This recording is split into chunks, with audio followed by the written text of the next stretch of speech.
So obviously you can see generally the trend over time. This little dip here was the kind of the COVID market where all of a sudden we lost 34% in 3 weeks. But then we had a substantial recovery. And obviously at the end of last year, things were looking absolutely fantastic. And then of course, the last 6 months, things have really come back down. The good news is despite this drawdown, you're still quite a bit ahead of that sort of theoretical assumed rate of return line. The other thing I'd kind of like to point out is, if you just sort of look over the last 10 to 15 years, you have generally a pretty reasonable slope of that line. It follows somewhat of a trend. 2 years ago, we shot way above it, and then we just kind of returned back to that line. And so the hope or the expectation is that, although it's been a bit of a roller coaster, things sort of stabilize here, and we kind of return back to that normal sort of just up into the right trend, as opposed to quite the same volatility that we've had the last 24 months or so. The other great thing about this chart, again, is just to remind you of the cash flows. So you really went cash flow negative back in the late 90s, where at that point you started paying out more in benefits than you're bringing in contributions. Yet through all that time, you've now essentially withdrawn everything you had in originally, plus an additional $32 million. All the while you've grown the total assets to north of $100 million. The next few pages get into the asset allocation. And I like to focus on page 17 because it looks at the, if I can switch to it now. There we go. Those blue bars represent the deviation from our target weights. And what you'll notice, we have a slight overweight to equity, a bit of an underweight to fixed income, and then obviously that position in cash. As you recall, a couple of times over the previous 24 months, we've been needing to sell equity because it had done too well, if you will. It was too big a piece of the pie.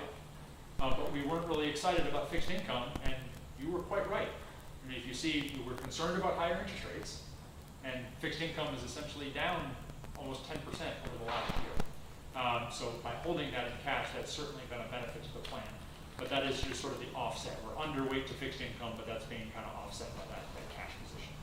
But in the grand scheme of things, if you look at the plan level, looking very good relative to the total allocation. A few more pages that kind of slice and dice some of that information. If you go to page 21, here's where all the returns come together. So we know the backdrop wasn't good. At the plan level, we were down 10.58%. You did outperform the policy, which is down 11.17. And you placed in the 48th percentile. So you did outperform the majority of your peers, but we were still down about 10.5%. On the fiscal year-to-date basis, down 12.2, slightly more than the benchmark of 11.04. Again, that's primarily a function of last quarter. If you recall, we were down a bit more than the benchmark. Then when you get out to, say, 5, 7 years, we've been pretty accustomed to ranking very highly within the universe. Obviously, the last 12 months or so, it has not been as good. But again, that longer-term trend, 5, 7, 10 years, still firmly planted in kind of that top 30th percentile. But certainly, the most recent performance has been a negative. As we move down the page, you can see the individual components. Vanguard Total Stock Index Fund did exactly what it's supposed to. Allspring down 21 versus 21, so essentially in line with the benchmark, but obviously that's the kind of the worst performing area, that large cap growth space. But you can see over the trailing 12 months, if you recall last quarter, they struggled. Down 30% for the year versus 18.7. The other fund in the large cap space is JP Morgan Equity Income. They were down 9%, but their benchmark was down 12.2. And for the last year, down 1.6 versus 6.8. So again, not super excited about a negative performance, but quite a bit ahead of the benchmark. And if you recall, when you made the selection to hire JP Morgan, one of the things that you really liked about them was their downside capture. It was the fact that it was fairly low. They tended to outperform when the market was negative. So again, just a little bit of a validation there that you can see in a negative environment, they have done a pretty good job of protecting capital. The other fund down at the bottom, Eaton Vance, your Atlanta SMID cap, down almost 12%, but the benchmark was down 17. So a nice relative performance there, and you can see over the last year, down about 10%, but their benchmark's down 21. So on a relative basis, very, very good. Now that, of course, will be offset by your international managers on the next page. And if you recall last quarter, we essentially talked about the same exact thing. Both of these funds underperformed. In this quarter, Euro-Pacific was down 14.6 versus the benchmark of 13.5, and WCM was down 17.4 versus 13.5. Now, both of these managers have very good long-term track records, but they certainly have been impacted, in particular, the last 6 months. They both do have a little bit of a growth lean to them, and in this most recent market environment, any sort of growth or higher valuation has been punished pretty severely. And that's really the major reason for the underperformance. We don't view this as a long-term impairment or some problem with the strategy. It's just kind of what's been happening in the market in this rather volatile period here. That's the last of our equity funds. Then we've got Sawgrass and fixed income, our core fixed income. So they were essentially in line with the benchmark, down 4.2 versus 4.16. And more or less in line over the last 12 months, down 9.4 though. Again, traditionally, fixed income is our safe haven asset, but you can see obviously in a period of rising interest rates, you certainly can have that negative performance. So they've held up okay, outperforming slightly, and certainly when you get out to the 5, 7 years and longer period, they've done quite nicely, continuing to outperform pretty consistently over time. So I'll kind of pause here and say, obviously, for fixed income, 12 months ago, we weren't thinking we were going to see negative 10% out of fixed. But obviously, that's the case. So it's not great to see it. The one thing, a little bit of positivity that I'll put on this, is now that interest rates have moved up fairly significantly, we're starting to receive some income, some yield off of that portfolio that we weren't getting before. So obviously, if rates continue to move higher, if they go from 3% to 5%, we're still going to be looking at some negative numbers. But the good news is you're starting to get a lot more yield off of that portfolio. So if and when the market stabilizes, you start to actually generate some cash from that portion of the portfolio where we really hadn't done that for the last handful of years. We moved down to global fixed, the PIMCO diversified, down a little bit more than the benchmark, 9.1 versus 8.3, and essentially in line over the last 12 months. Since inception of 2020, that's on the far right-hand side, you can see negative 6.8 versus 8.7. So they have outperformed overall, but essentially been in line for the most recent period. And then the kind of the shining light in terms of the quarter and the year is our real estate portfolio with JP Morgan. So they were up 4.7% versus 4.5% for the quarter.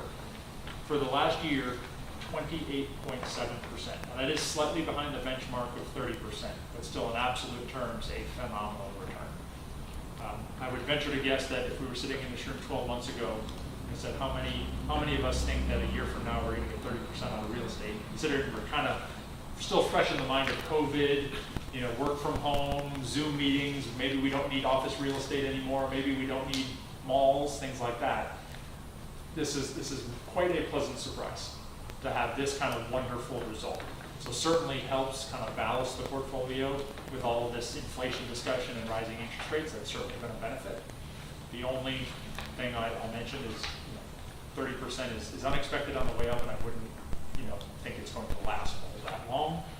Not to say that we're expecting some huge major drawdown of negative 15 or 20%, but certainly something more normalized in that kind of high single digits would be expected.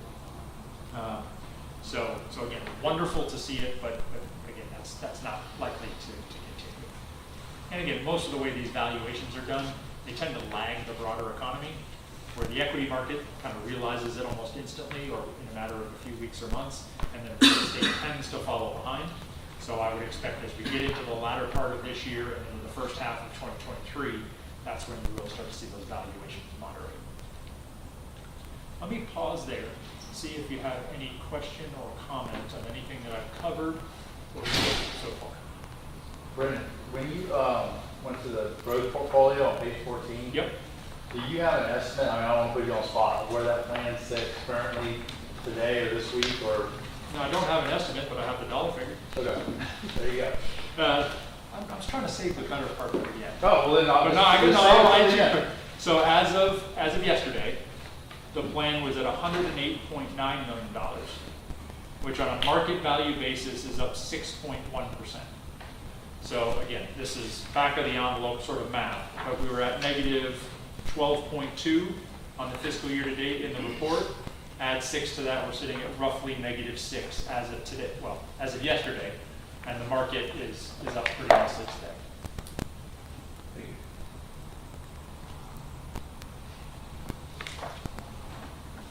I don't know if I can skip this far ahead on the PowerPoint, so maybe it's just easiest to send you to page 53 in the paper copy. So has anybody seen the news today? Okay, then I can go ahead and make a prediction, look at this page, and we'll talk about it later. So the CPI print came out today. When I was talking about this particular chart on page 53 last week, I was making some comments there. Hopefully CPI is going to roll over here pretty soon. And it just happened today, so that I didn't want to make it seem like I was cheering. So the graph that you have is the end of June or the July print of the CPI. So if you look at the chart on the far right-hand side, you'll see the overall number was 9.1% year over year from 2021. And then the core CPI, which excludes food and energy, was up 5.9%. If you care about the numbers and the weightings, you can see that in the table on the bottom right-hand side. So core CPI, or the part that excludes food and energy, represents about 78% of CPI. So then food and energy represents about 22%. If you flip over to the next page, page 54, it just gives you the individual components. And I think in a nutshell, this is part of the reason why the market has been so troubled the last 6 months.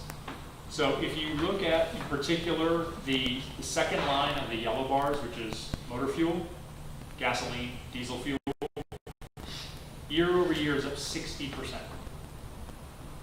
If you look in the blue bars at the top, that's food. They range somewhere between 7% and 14% year over year change. I don't know about you, but I think for most folks, if prices go up, they're still buying food and they're still buying gas. And so if you have to spend 15% more on your food, you have to spend 60% more on your fuel, that's less money that you have to spend on travel, on discretionary purchases.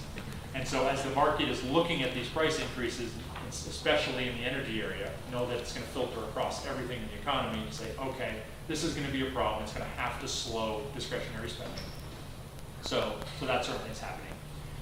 The good news, and again, I think this is why the Fed has been, one, very aggressive, and the market has been jumping out in advance, knowing that inflation is here, it's an issue, and they're not going to let it just persist and run on without doing something about it.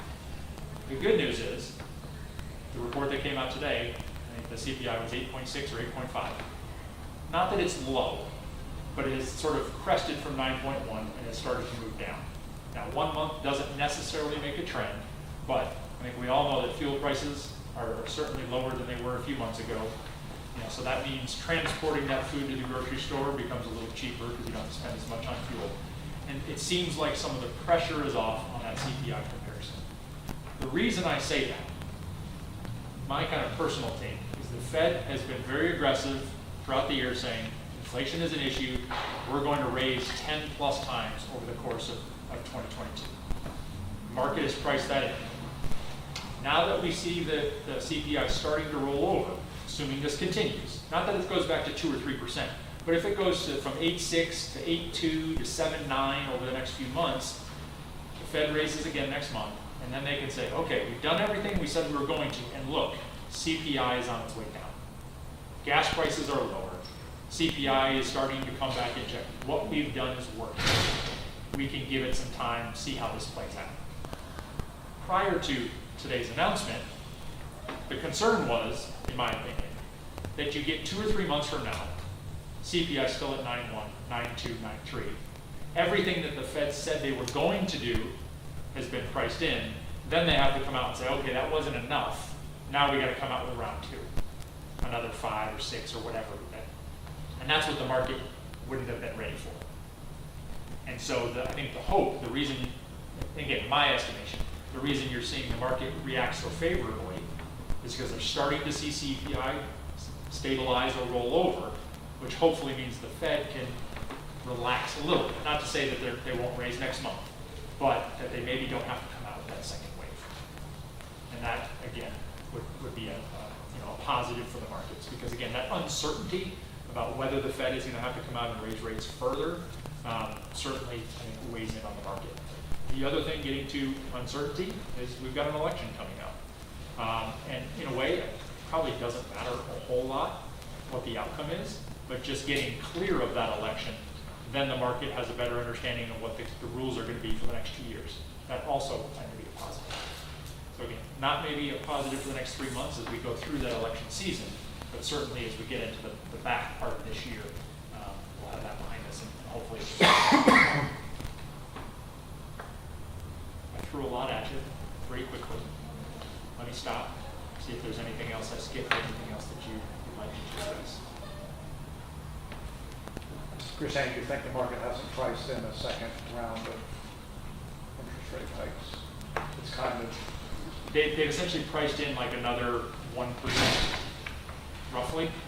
Changes every day, but so they're expecting probably another 0.75% in August, or no, sorry, September. And maybe another quarter after that. That's kind of what the Fed already indicated they were going to do. The question is, if we get 2, 3, 4 months from now, and then the Fed has to come out and say, okay, we're going to have to keep going. I don't think that's the price. But again, what we're seeing, valuations on equities have come down pretty significantly. Interest rates have moved up. Inflation is rolling over. Again, not that it's low, but all these interest rate increases, they say they take 9 to 12 months to really work their way into the system. The first increase of a quarter point was in March. So we're really only 5 months, post that first rate increase. Then you've had 3/4 points done twice and probably a third time next month. So as you get into the latter part of this year and into the first part of 2023, you're starting to get more of the full impact of those increases. So if you're already getting CPI rolling over and you still have yet to get kind of the full impact of those increases, I think that just helps the Fed relax. Not to say that they won't, okay? Data will ultimately, we'll have to see what the data is at the latter part of the year and as we get into next year. But I think the signs are starting to move a bit more toward, hey, you can be a little less aggressive than maybe you thought you had to be before.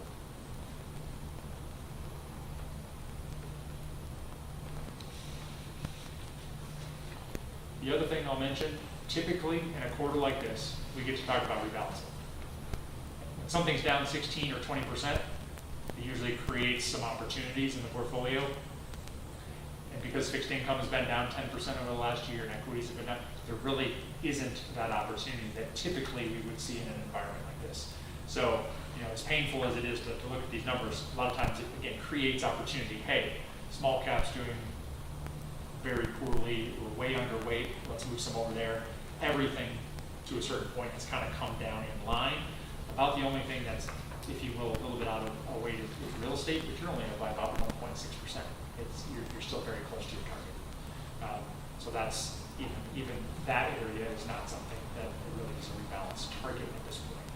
So, to piggyback on that, is there any, we're obviously shaved a lot of cash off with equities doing very well. Is there any buy low opportunities right now? There really isn't. You're still overweight by 1% or so in equity.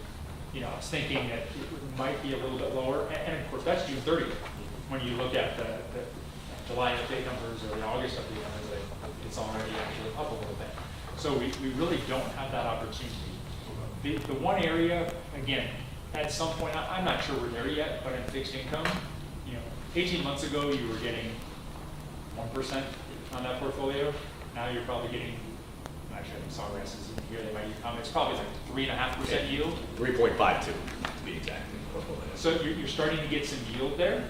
And so, at some point, if we think rates really are stabilizing and don't have another leg up, then maybe moving a portion of that cash, because again, that's not doing anything.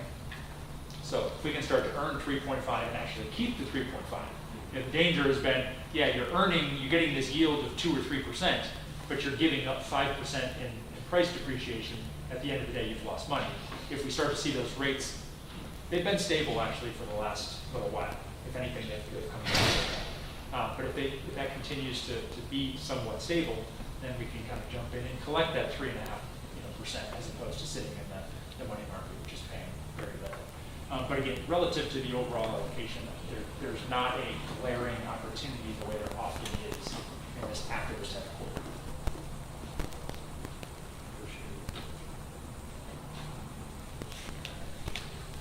Any other questions or comments or anything that I can address for you?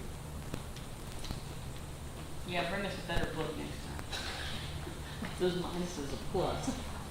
Yes, it has not been a fun set of numbers for sure. Well,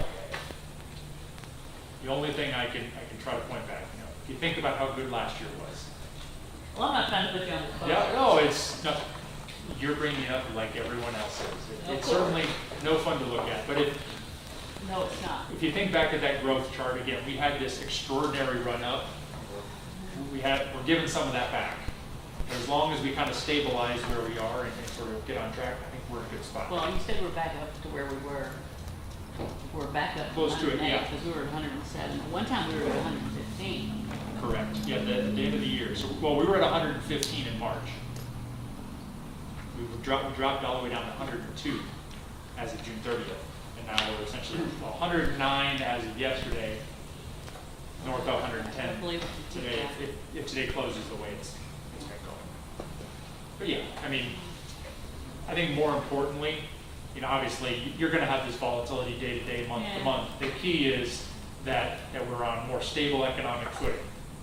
And hopefully we don't see this dramatic uncertainty related to future interest rates. Again, if the market is concerned that we're going to go from a 3% Fed funds to 6% over the next couple of years, there's additional concerns that they're going to have to deal with. But I think what they've already, what they've priced in is the Fed going to say 3% on Fed funds. That's kind of already expected. So the real question is, do we have to change? Does the market have to change what they're expecting? It looks like news is headed in the right direction with some of those numbers. Hopefully we can kind of relax a little bit on that. That is everything that I have for you, unless you have anything else for me. Any other questions?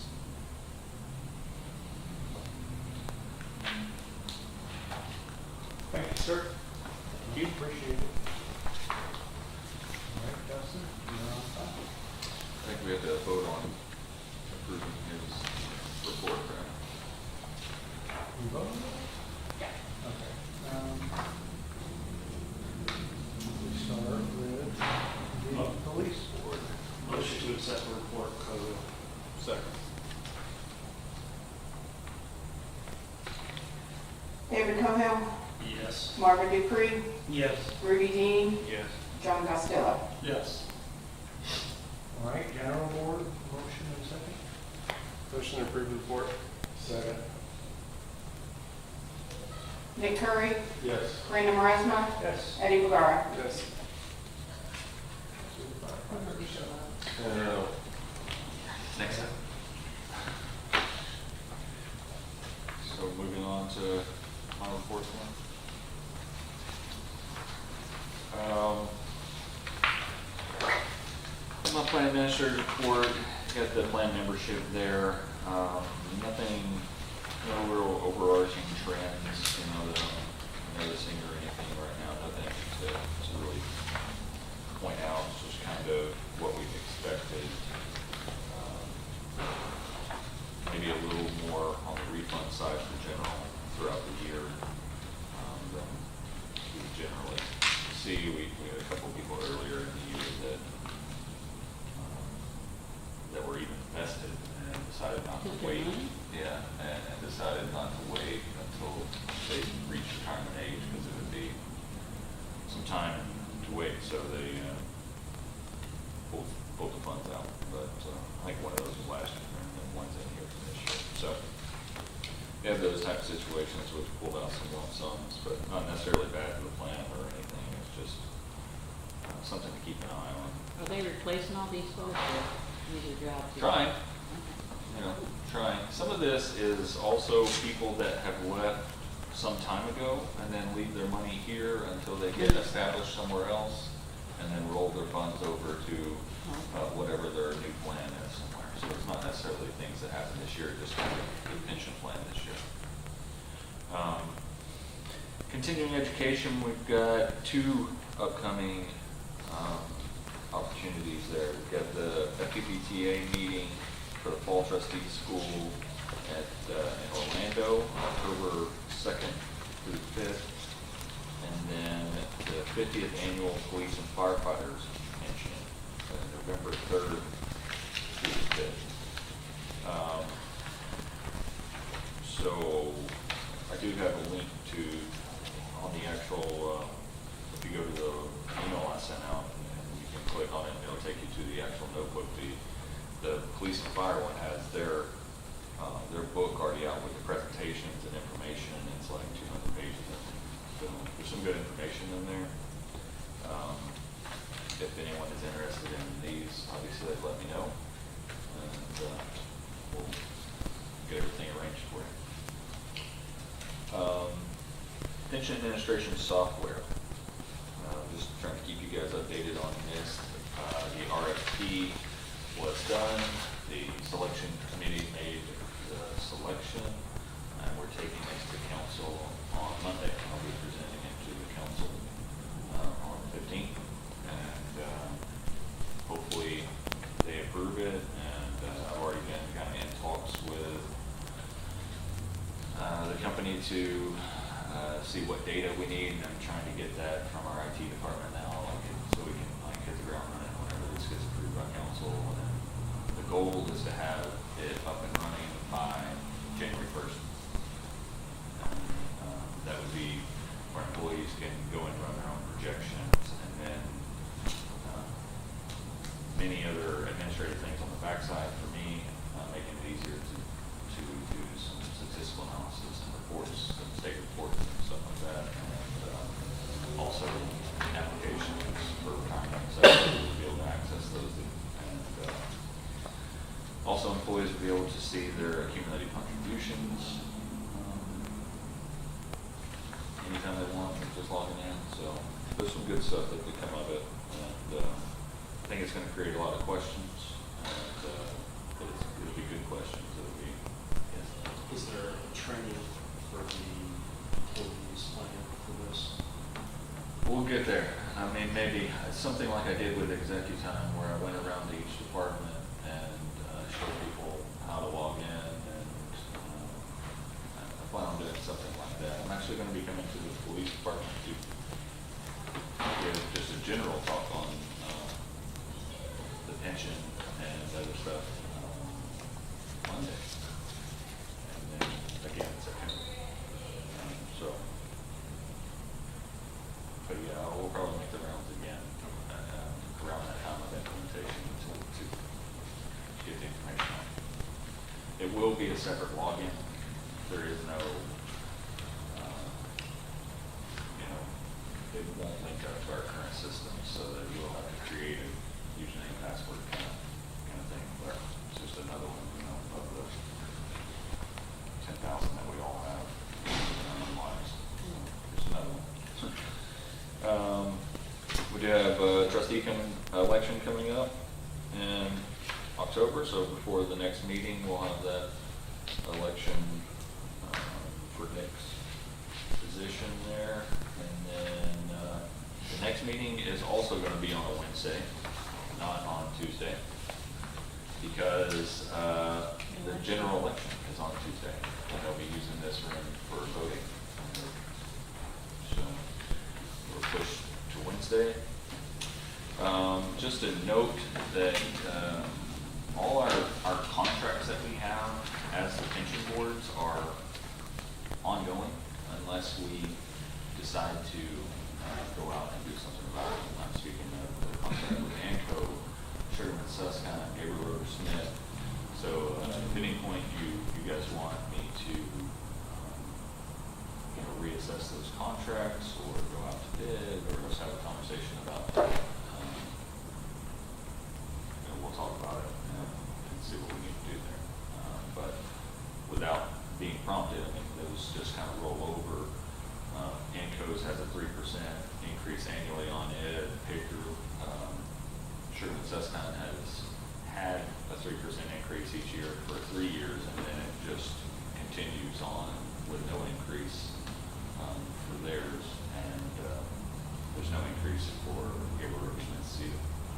So, just some general information. I think that's everything from me. Any questions? Oh, I did attach a letter from the 50th Annual Police and Firefighters, just a general statement that they put out concerning their conference. Okay, thank you. Let's run through the approvals. Why don't we start with the police board? Motion to accept. Motion, Cohill. Second.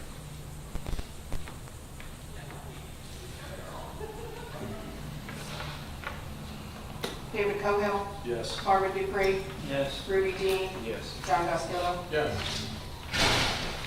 Motion approved, destination report. Second. Nick Curry, Yes. Brandon Reisman, Yes. Eddie McGarr. Yes. Okay, any further discussion?